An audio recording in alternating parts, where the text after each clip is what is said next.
Round number 2 na po dito po sa Champion Chess Tour, Chess.com Classic 2024. Kasali po dito sila Magnus, sila Ali Reza, pero pasok na po sila sa knockout bracket. Hinihintay na lang nila yung mga kasama nila. At eto na nga po sila Wesley, naglalaro ngayon, Fabiano Caruana, MBL, sila Noderbeck, at marami pang iba. Marami pang iba. At sila Duda, halos lahat nandito po eh. So, round number 1 po, natabla si Wesley. Winning na, nag-losing pa, pero natabla. Pero eto, very interesting round number 2 matchup. Bakit ko po nasabi? Grandmaster Wesley So, kalaban niya po si Grandmaster Yang Kaiki. Sa mga hindi po nakakilala, dati pong Chinese Federation yan. Nag-move lang po yan sa Canada. Ayan, nagsimula na po. Pero si Yang Kaiki po kasi, meron po akong magandang history dyan eh. Nakalaban ko po yun ng standard event sa Asian Continental wherein IM pa lang siya noon. At siya po yung isa sa pinaka matinding blunder na na-experience ko na tinira sa akin ng kalabang ko. Bakit? Panoorin niyo po yung video ko sa notable chess game ko. Tingnan niyo lang po si Yang Kaiki, kalabang ko doon. Pero black po si Wesley So dito at ang tinira po nila, nako po, nagkunatan lang. So as you can see, nagpiancheto lang po pareho. Parang reti yung setup na hindi maintindihan. Si Wesley So naman, ayan, parang reverse. Si Wesley pa medyo aggressive na may mga pawn. C3 lang ang tiniro. Knight E7. Ang mga idea po ng ganitong setup, yung mga ganyan po yan, castling, and then later on mag-F5. So, tingnan natin kung yun yung gagawin ni Wesley. Yun na nga. Kaya nag-Knight E7 yan eh. Para mabilis yung F5 later on. Pero dahan-dahanin yan eh. Gaganon pa yan. Ayan. Ayan. Ganon. Tapos F5. Tapos yung iba, ina-F4, G5, Knight G6. Yan ang typical na ginagawa. Pero Wesley So, tingnan natin kung anong gagawin niya. By the way, si Yang Kaiki po, tumalo. Tinalo niya si Klekowski, Mase, round 1. No? Malakas si Yang Kaiki, no? Nung nakalaban ko to dati, IM lang eh. Tapos biglang naging GM na. Nagsasali ng tournament, maraming pera eh. Ako during that time, makalaro lang ng tournament, nangungutang pa eh. Anyway, pagka A3, ano ang gagawin ni Wesley? According sa engine evaluation, this is close to equal. May konting kalamangan pa nga si Wesley. Nag-iisip si Wesley kung paano niya ididiretso to. Kasi ang idea po nitong A3 na yan, gaganon eh. Grabe ah. Interesting. Nung nakalaban ko po si Yang Kaiki, ang tinira sa akin yan E4. Pero ngayon Knight F3 na pala siya. Naalala ko yung laban naman center counter na napunta sa Pano Botvinnik na Caro-Kann. Ayan, yung rating po pala nakikita nyo, rapid rating po yan. Hindi po yan standard rating. Kaya medyo mataas masyado yung kay Wesley. Hindi makatira si Wes, no? Kasi ang typical is yan, gaganito ka lang, gaganon, gaganon. Kaya lang, nakakabigla po kasi yung A3. I mean, para sa niyan, magbi-B5, B4. Kaya pre-event ni Wesley nag-A4 or nag-A5. Tindi. Huwag kang magulo. Huwag kang gumawa ng play dyan sa kabilang Gedli. At in-A4 lang. Usang gala. Ano? Tapos din-A4 lang ni Wesley. Number 1 engine move yung A4. Tapos din-E4 or din-E5 lang ni Wesley. Reverse yung tingin ko. Si West lang medyo aggressive dito. Tumalon niya yung kabayo sa Gedli. Papasok yan dito. So, anong play ang maganda? According sa engine, isara. Isara mo daw. Pero eto, ginagawa ni Wesley yung sinasabi ko kanina eh. Mga ganyan yan eh. Pero hindi nagustuhan po ng engine. Ang gusto talaga ng engine, isara daw po yung posisyon eh. Kasi pwede daw pong kainin, knight takes and then knight jump. And then mape-pressure to. Pero nag-H3 lang din. Kanya-kanyang kunatan sila. Bishop E6, tamang develop. Maganda na. Kanina hindi pwede yan kasi may knight G5. Kaya na ganyan eh. So eto, okay na naman daw ang position ni Wesley. Masyado daw passive yung H3 na tinira ni Wesley na yon. I mean, ni Yang Kaiki. Kinapsure. Anong pambabawi? Gusto ko bishop. Kasi pag tumalon doon, pwede mong tulakan. Pagka takes libre. Okay? Ngayon, pag sinipa niya yan, atras ka lang. Backward na po ito. Diba? Weakness na yung D3. Nag-iisip ngayon si Wesley. Nag-knight takes, which is pwede din naman. Kaso ano mangyayari pagka knight C4? Rook E1 muna. Pressure po dito. Though, ina pa yung defender. Baka gumanito ba yan? Gumanon? gumanon, hindi natin alam. Tingnan natin. Pero mamaya kasi, no, parating po yung knight c4 dyan. Nag-iisip si Wesley, nag-rook e1 na nga or e8. Baliktad yung notation ko eh.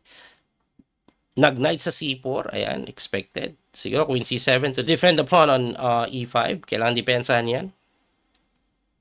Tapos eto yung isa dito para po pressure din yan. Ayun lang ang ginawa ni Wes. Nakikinig na sa atin si Wesley.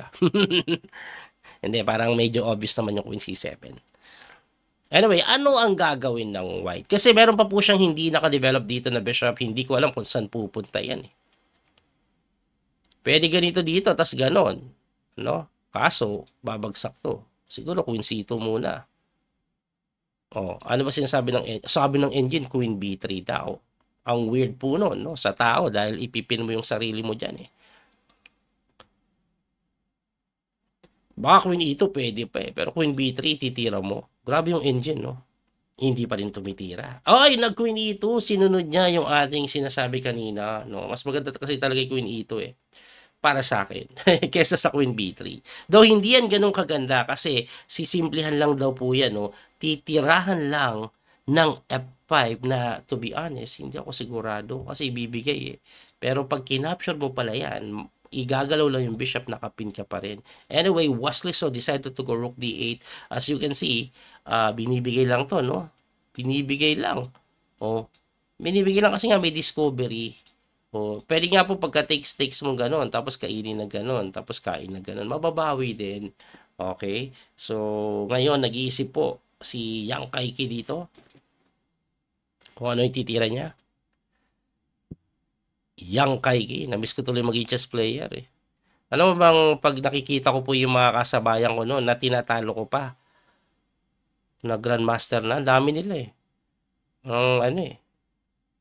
Naisip mo na lang eh. Paano naman ako? Wala, hindi. Ganun talaga. Hindi tayo pinalad na magkaroon ng enough resources para i-pursue yung pagiging chess player natin eh. Kaya, okay lang. At least, naging coach naman tayo. Nag-bishop lang sa dito, no? Talagang wala kasing way to develop eh. Pwede dito, kaso kakainin yan. Magkakaroon ng bishop ang itim. Kaya nag-bishop lang po sa may d2. Bishop f5, number 1 engine move, yung pinawalan ni Wesley. Obviously, to put pressure po sa pawn na nasa may d3 yan later on, no? Pwede nang capture, tapos takes eh. Tapos babagsak din eh. Wow, matindi yung threat. Mukhang Tagilidsky na. Mukhang Tagilidsky. Pwede din ganito eh. Tapos ganun eh. Tapos ganun eh. No? Maraming pwedeng tira. Kasi talagang, naku po, masasakmal yan.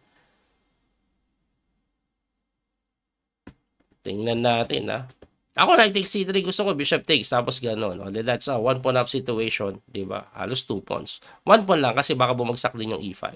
Though, tingnan natin kung madidepensahan pa yan. Wala, hindi na po makatira. Kasi yun na po parating, knight takes. Pag pumunta naman dito, just in case, pagka knight takes mo, bishop takes, may depensa, anong gagawin? Ay, eto pala magandang tira. Pag dito, knight b4 naman. Why? Putting pressure. Libre. Pero pagka bishop takes mo nga, ayan o, yan mangyayari. Saan pupunta yung reyna? Halos makulong, halos makulong, no? Mukhang tagilid na po ang puti dito. At mukhang may papanalo na ni Wesley yung game na ito. Tingnan natin, no? Kasi anything can happen eh. Minsan talaga kahit winning na, nadadali pa eh. Hindi na makatira si Yang Kaiki, guys. Hindi na po makatira.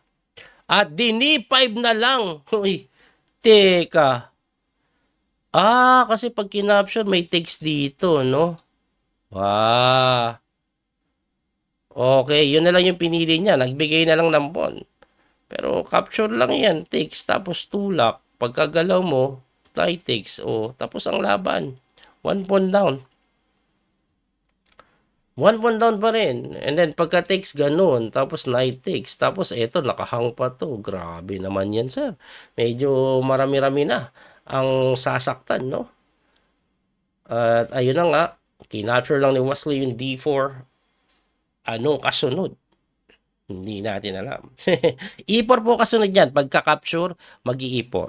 Hindi po kakainin agad dahil kakainin yung Tori. Dito, 2 rooks for a queen. Compensated pa yon. Uy! Ano yun? Nabaliw? Interesting, no? Pag kinapture mo kasi, kain dito, kain doon, kain ulit, pagka king move, may bishop takes. Wow, sabaw. Gumaganon pa nga. Pero according sa engine, just go for it. Capturein mo lang yan. Takes ka dyan, takes. And then pagka king move, takes dito, okay pa rin. Walang problema kasi pwede mong tirahan ng knight lang dito, pressure bishop, pressure kabayo. May pressure pa doon. Maraming pine-pressure. Pressure rice cooker. At kinapture na nga lang ni Wesley. Kinapture na nga, ayan na. Sabayan na to. Of course, magkiking move yan. First bishop takes d5. Kung hindi mo iti-takes 3 pieces for a queen, it's not enough compensation. Queen d7 lang pala. Sanggala. Yan pala mas mabilis, oh. Baka sabihin niyo, coach, kain lang, queen takes. Ayan, nakahang pa rin yung dalawa. And I think this is it, pansit. Mukhang mapaparesign na yung kalaban ni Grandmaster Wesley. So dito, Grandmaster Yang Kaiki, dinali din ni Wesley. Panoorin niyo yung video ko, nakalaban ko yan. Yung pambatang blunder na ginawa ng kalaban ko. Pinapasel ko pa yung blunder niya. Lupit ng blunder niya nung nakalaban ko siya. Hindi pa siya time pressure na sobra. Naalala ko para akong 10 minutes pero nakakapagod kasi yung posisyon na nilaro namin at nag-blunder nga siya. Panoorin niyo yun. IM pa lang si Yang Kaiki noon. Yun, GM na siya. At kinapture na lang yung kabayo ba tumira pa after 2 minutes of thinking. So, of course, binawi. At ito na nga yung sinasabi ko, nakahang din yung dalawang pyesa. Umangat, lumalaban pa rin. Pero bishop takes h3 lang si Wesley. Hindi ko nakakainin yung kabayo mo. Mamatihin na kita, sir. At napilitan ng mag-resign si Yang Kaiki. Grabe yung ginawa ni Wesley, no? Lupit ni Wes. Tinalo niya si Yang Kaiki. Anyway, sana po panoorin niyo yung video ko. Nakalaban ko si Yang Kaiki. Long time ago na yun. 2010 pa ata. 14 years ago. Muli ito po yung Coach Billy Master Daniel Causo. Abangan nyo po yung bang rounds. Gagawa po natin na analysis or if not, live po natin papanoorin, i-record ko at tulad nito, ipapakita ko sa inyo. Hanggang sa muli pong pagkita. God bless po mga kabiyahe. Bye-bye. That little mouse, 'cause I'm an albatross.